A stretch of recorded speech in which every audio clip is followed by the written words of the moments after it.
Desde o Egito Antigo, passando pelos impérios romanos, a corrida do ouro na Califórnia e até hoje em cofres de bancos centrais, o ouro sempre fascinou a humanidade. Ele representa poder, luxo, segurança e raridade. Mas você aí já parou para pensar como esse metal brilhante, que a gente vê em anéis, barras e moedas, sai da Terra? Não é tão simples. O caminho até transformar um pedaço de rocha em lingote dourado exige uma jornada brutal. Explosivos, lama, reações químicas perigosas e muita tecnologia pesada. Tudo isso só para conseguir algumas gramas desse metal raríssimo. No vídeo de hoje você vai ver como o ouro realmente é extraído, refinado e transformado em um dos ativos mais valiosos do mundo. E se você curte ver como as coisas são feitas por dentro, então já deixa seu like aí embaixo e se inscreve aqui nos Segredos da Produção. E vem com a gente, porque esse processo que a gente vai mostrar agora é muito mais intenso do que você imagina. O ouro que usamos hoje em joias, barras e circuitos eletrônicos tem uma origem muito mais antiga do que imaginamos.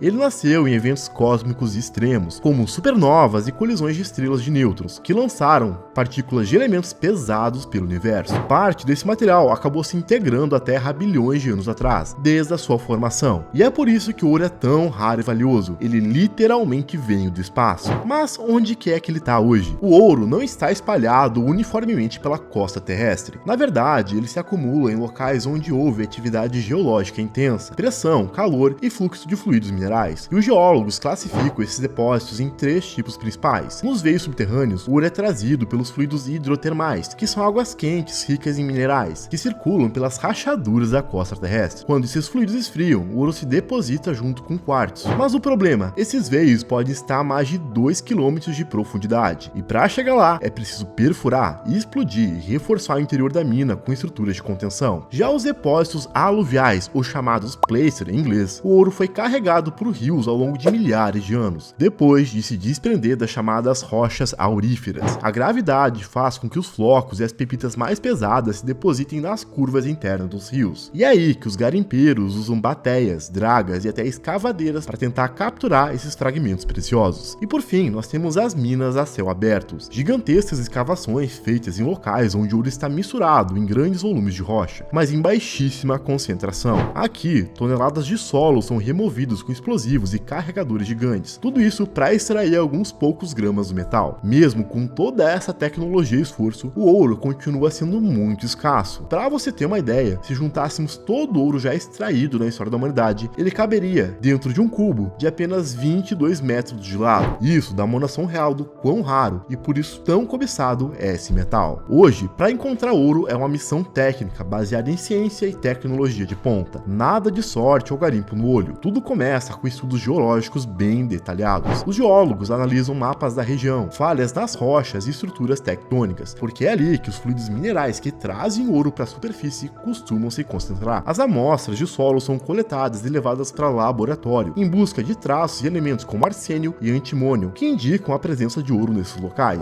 Equipamentos como drones, sensores geofísicos e espectrômetros ajudam a escanear o subsolo sem cavar. Eles detectam anomalias magnéticas e variações na densidade do solo que sugerem possíveis depósitos de ouro. Com os dados em mãos, vem a perfuração de reconhecimento. Cilindros de rocha são retirados lá do subsolo e são analisados centímetros a centímetro. Só se houver ouro em quantidade viável, a mina avança para a próxima etapa. Ou seja, localizar o ouro hoje em dia é montar um quebra-cabeça com dados, precisão e análise. Tudo para evitar prejuízos, já que abrir uma mina custa muito caro e pode levar décadas de preparação. Uma vez confirmada a presença de ouro no local, começa a fase mais intensa e custosa, a mineração propriamente dita. Ela pode acontecer de 3 formas principais: a céu aberto, subterrânea ou em depósitos ribeirinhos, conhecido como também os depósitos aluviais que eu falei anteriormente. Nas minas a céu aberto, o método é indicado quando o ouro está em camadas próximas à superfície. São usadas então escavadeiras hidráulicas, carregadeiras de rodas e caminhões fora de estradas gigantes, capazes de transportar centenas de toneladas por viagem. A operação é feita em bancadas escalonadas, que são degraus gigantes na encosta da mina. Para liberar o minério são usados explosivos industriais, como emulsões ou anfo, que é o nitrato de amônio e óleo combustível, que fragmentam grandes blocos de rocha, facilitando a remoção. Apesar de eficiente, é um processo bem lento,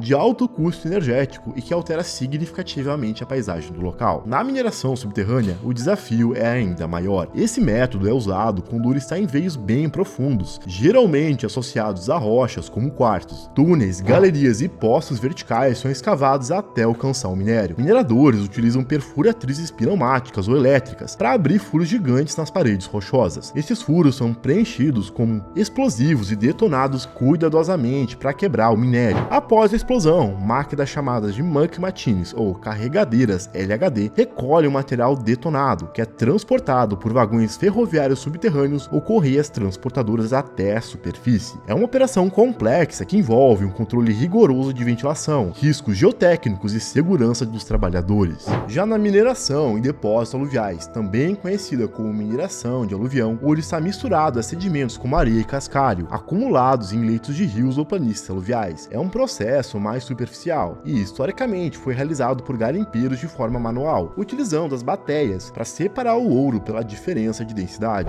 Em escala industrial, são usadas escavadeiras e dragas flutuantes, bombas de sucção e mesas vibratórias, que processam grandes volumes desse sedimento. No entanto, a concentração do ouro nesses depósitos costuma ser bem menor, exigindo processamento de enormes quantidades de material para extrair pequenas quantidades do metal precioso. E, independente do método, a mineração exige planejamento detalhado, estudos geológicos, controle ambiental rigoroso e altos padrões de segurança. Estamos falando de operações que envolvem o uso de explosivos, movimentação de bilhões de toneladas de rocha, maquinário pesado e trabalhadores operando em ambientes frequentemente extremos, ou seja, temperaturas elevadas, grandes profundidades ou regiões remotas. É uma indústria de grande impacto, tanto econômico quanto ambiental, que precisa ser conduzida com responsabilidade para garantir a viabilidade do projeto e a preservação do meio ambiente. Depois que o minério é retirado da terra, ele passa então por uma verdadeira maratona de transformação até chegar ao metal puro. A primeira etapa é a trituração, também chamada de britagem. Máquinas gigantes equipadas com mandíbulas ou cones de aço esmagam os blocos de rocha, reduzindo-os a pedaços bem menores, do tamanho de um cascalho. Isso facilita primeiramente o transporte e também diminui o volume e prepara o material para a próxima fase. Em seguida vem a moagem, um processo ainda mais intenso. Moinhos enormes que podem ter formato cilíndrico ou esférico giram continuamente, cheios de bolas ou barras de aço. Esses corpos moedores ajudam a pulverizar o cascalho e até transformá-lo num pó finíssimo, quase como uma areia ou farinha. Quanto mais fino o material, maior é a superfície de contato com os produtos químicos usados depois. Esse detalhe é essencial porque aumenta a eficiência da reação, que vai separar o ouro do restante do minério. Depois da moagem, esse pó é misturado com água, criando uma lama bem espessa chamada de polpa. Essa polpa é bombeada para tanques de agitação, onde agitadores mecânicos mantêm o minério em suspensão e garantem que os reagentes químicos se distribuam uniformemente. É nesses tanques que começa a etapa química responsável por dissolver o ouro, separando dos outros minerais presentes na rocha. Com a polpa pronta, é hora de separar o ouro do resto dos minerais. É aqui que entra a parte mais delicada e também a mais perigosa do processo: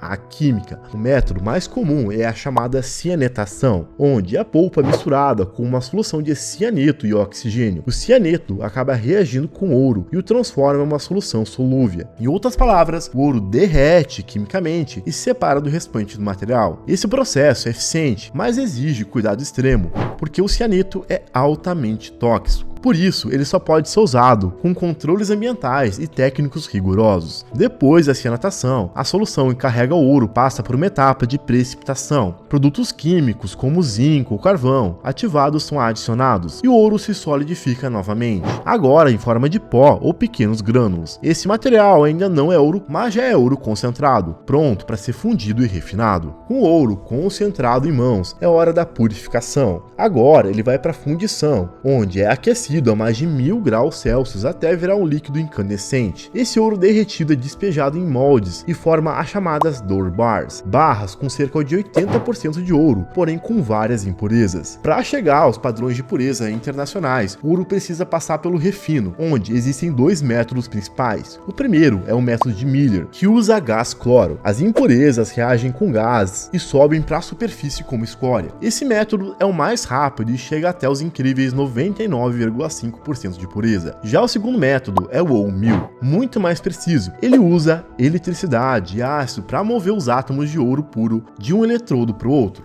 O resultado é o ouro com até 99,99% de pureza. E aí vem a parte final. Esse ouro refinado é moldado em barras, moedas ou lâminas. Cada peça passa por testes, ganha selo de qualidade, numeração de rastreio e pode seguir para onde o valor fala mais alto. Cofres de bancos, joalherias de luxo, circuitos eletrônicos ou até mesmo consultórios médicos. Um metal que saiu das profundezas da Terra e terminou como símbolo de poder, beleza e tecnologia. Agora que você já sabe, por trás de cada grama de ouro existe uma jornada absurda, desde a busca por sinais escondidos sobre a Terra, passando por explosões, processos químicos perigosos e o refino de altíssima precisão. O que a gente vê como um simples anel ou barra brilhante representa um processo brutal, tecnológico e muito caro. O metal que sai das profundezas da Terra e termina como uma reserva no valor de um mundo inteiro. E se você curte entender como as coisas são feitas de verdade, não esquece de deixar o seu like aí embaixo, se inscrever aqui no canal e também ativar o sininho, porque no próximo vídeo a gente vai mostrar outro processo surpreendente por trás de algo que você não vê todo dia. Por hoje era isso, pessoal, até o próximo vídeo, valeu e fui!